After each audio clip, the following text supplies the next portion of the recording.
if it comes from the state, it trumps whatever the local ordinance is. And if the local ordinance trumps whatever the HOA says. But Gil, the HOAs in Florida have guns, so it's a little different. Oh, I know. Let's go!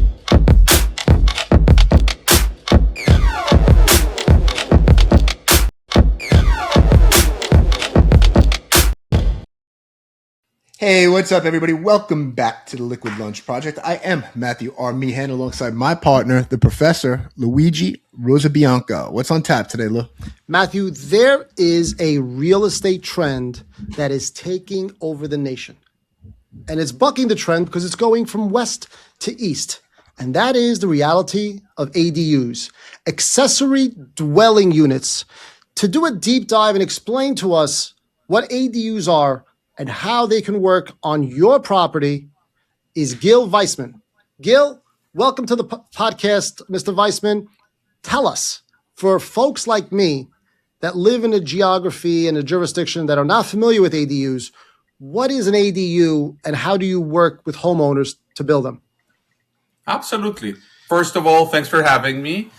So straight to it, the ADUs are a secondary dwelling that lives in primarily a single family home.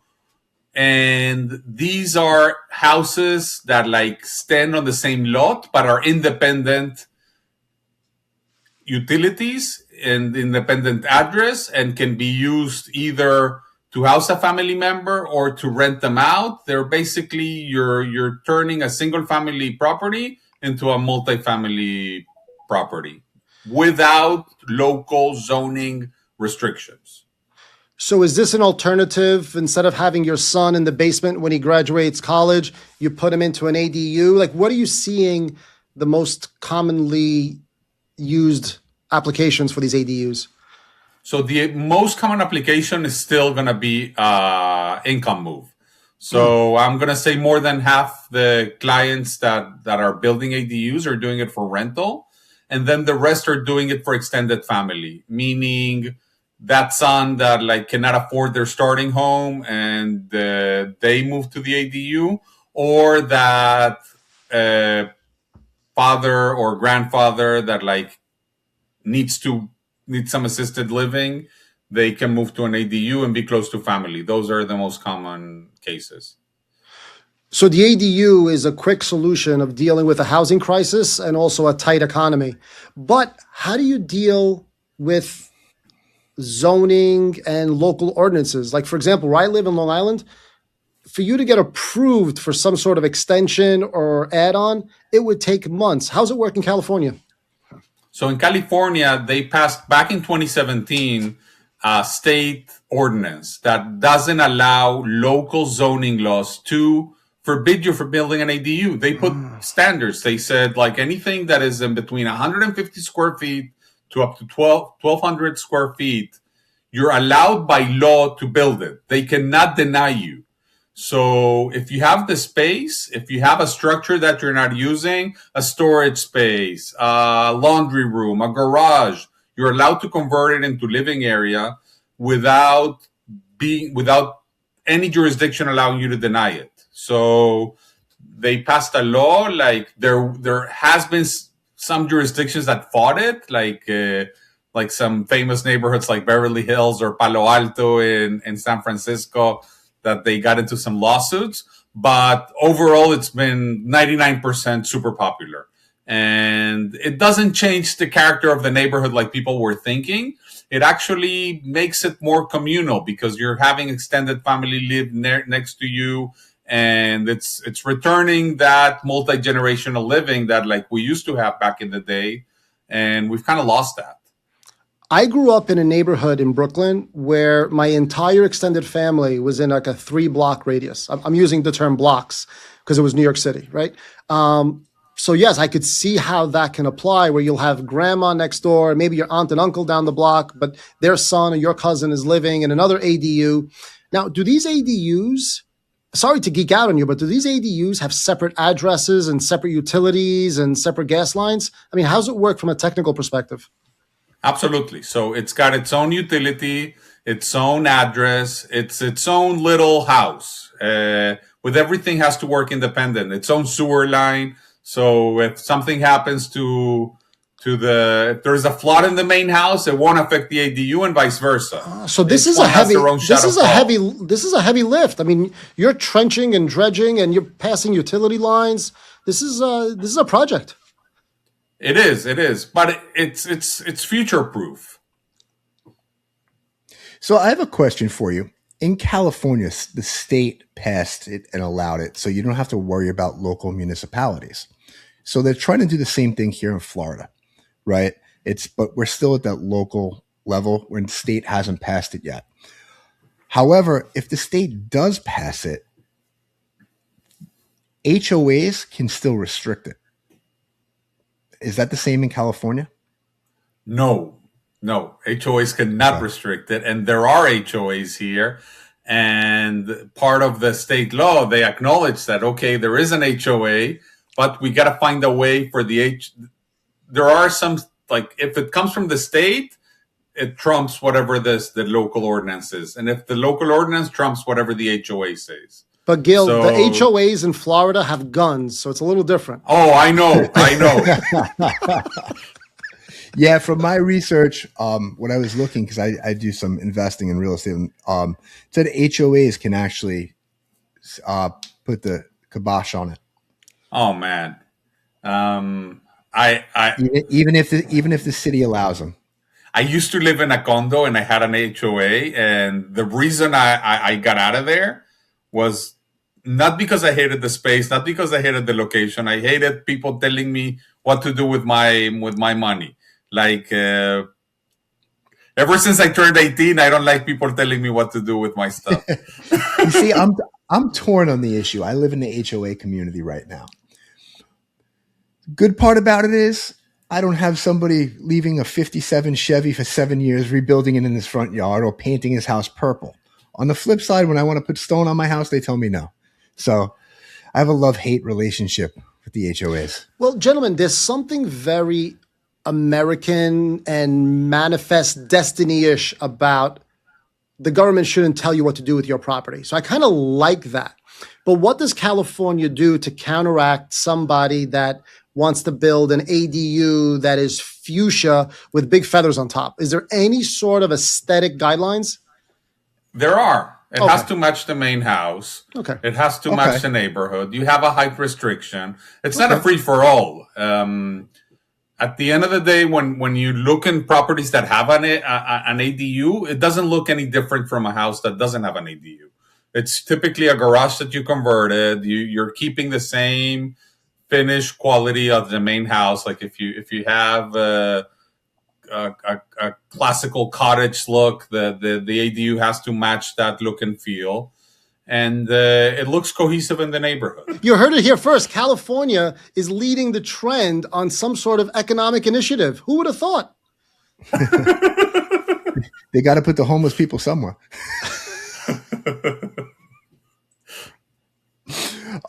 Does it have to be a separate structure, or can you convert an attached garage and call it an ADU?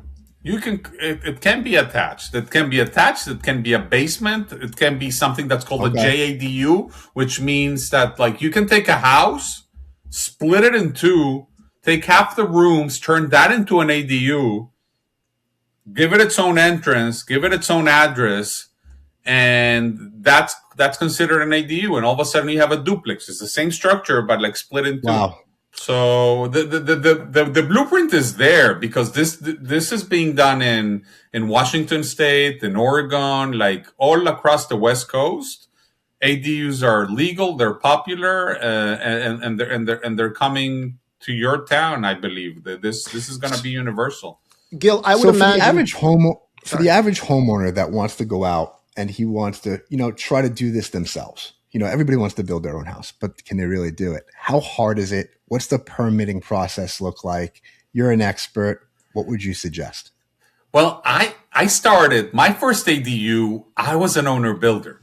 So I actually know what it's like, because like when I got started, I was like, no way am I paying 50% extra to hire a contractor to charge me an arm and a leg to get the same product. I'm going to do this myself.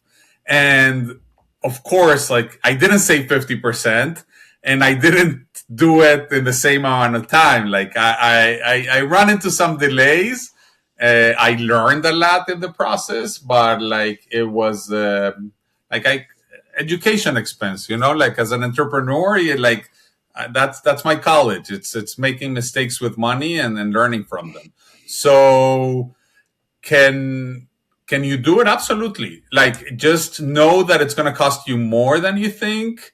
Know that it's going to run you longer than you think, and you're going to have to do some things twice.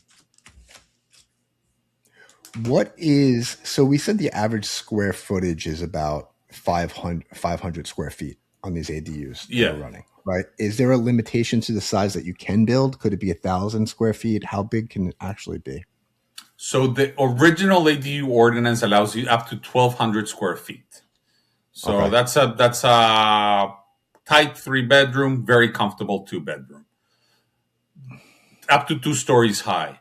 However, there is another law that passed later on, which is called SB 9, which allows you to build a secondary home, which is a lot split law, which means I can put another house that can be just as big as the main house or even bigger in any lot, as long as there's room for it. So technically, in California, in today's law environment, you can build, as long as you can fit it in, we can get it permitted. And it's going to take about 6 months to get it permitted and another 6 months to get it built. So it's about 1 year, the total build time. 1 year, the total build time, yeah. Isn't that crazy, Lou? 6 months to get permitted and 6 months to build.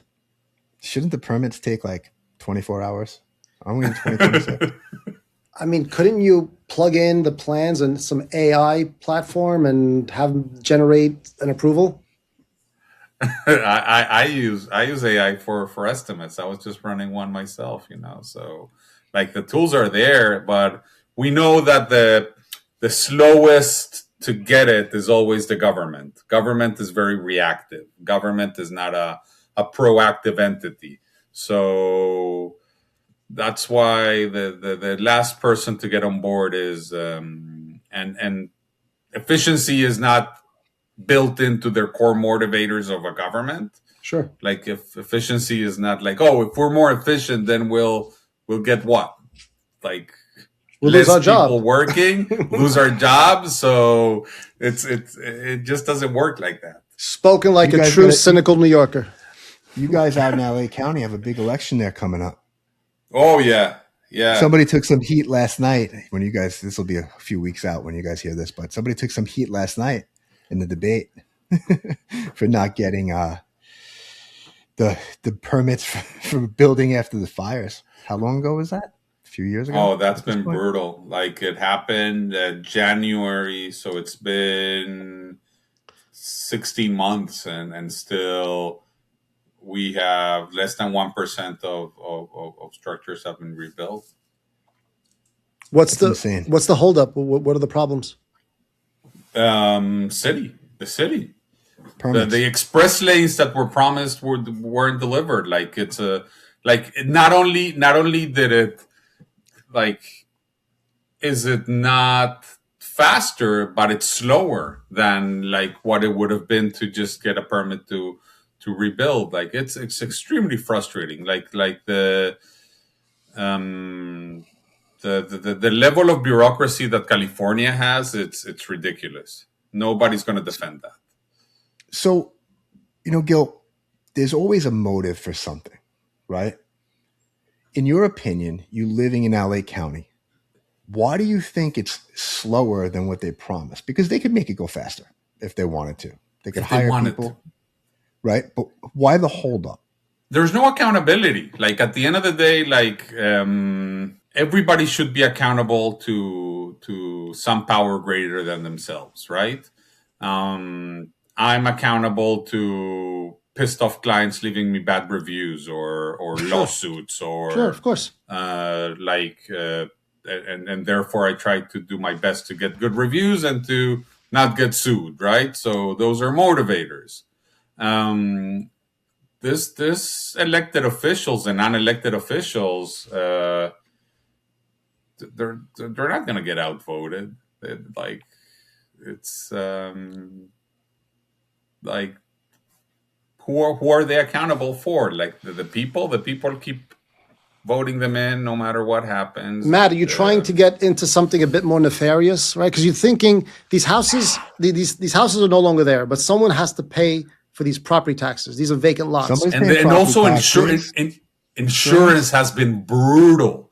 Insurance has insurance. If we're talking about a business model that really doesn't want to pay, it's insurance. Insurance, their whole business model is making it as hard as possible to get this money out. And so you create people, more middlemen that are dealing with insurance, and you're dealing with more red tape. It's just, when I know, for example, in Europe, certain, like, they would have already been rebuilt. In Asia, they would have rebuilt.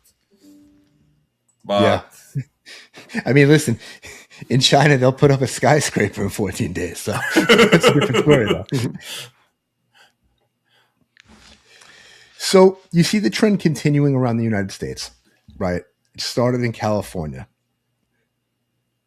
How does your company take advantage of that? Go ADU Construction. So as a company, like, we are very limited in scope geographically and in what we do. We're also not interested in remodel jobs. We're not interested in any other type of jobs. We do ADUs. It's what we know how to do. We're at capacity. We're trying to execute the best we can the jobs we've sold, and we're happy. We're at a happy medium. Personally, like Gil Vaisman, my personal brand, if you want to call it, like, I am developing a webinar for owner builders, like people across the nation that want to build an ADU, and people that don't want to try to save some money, eat a little bit more headaches. Like, I can help you out. Like, I've done it. I have experience. Like, maybe you'll make less mistakes than I made when I was trying to do it myself. And also help you out. Like, if you do want to hire a contractor, help you out in how to not get screwed by a contractor. Because that's another, let's face it, like, I talk to a lot of people all the time, and they went with the wrong guy. They were promised the sky and the moon. They paid 50% up front, and then they're left up holding a bag. So let's unpack that for a second. Let's talk about that, because that's not just in California. No, that is a problem all over the country. Contractors come in, they take big deposits. They're taking a deposit from you, not to do your job, but to complete the last job. Correct. Right? So the working capital situation and the finances of these firms are not where they should be. Why does this tend to happen? It boils down to cash flow, and it boils down to people with good intentions trying to get that job, and being like, it comes from an economy of insufficiency. It comes from me as a contractor selling a job too low, because most of the time they don't know their numbers. It's as simple as, like, people are not having their moment with God, and their come to Jesus moment, where they analyze, like, why am I like a headless chicken running around? Like, why am I not rich?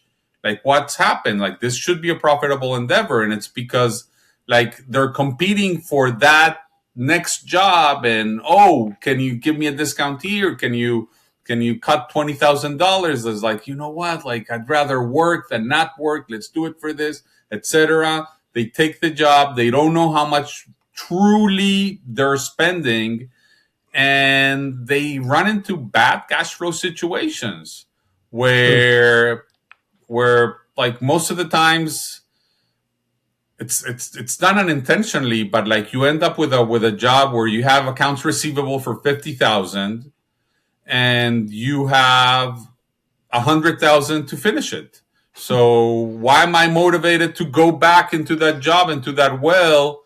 I'm more motivated to find new victims and new clients. That's where my motivation lies. But I'm going to say 90%. It's not people that are malicious. It's just people that are incompetent.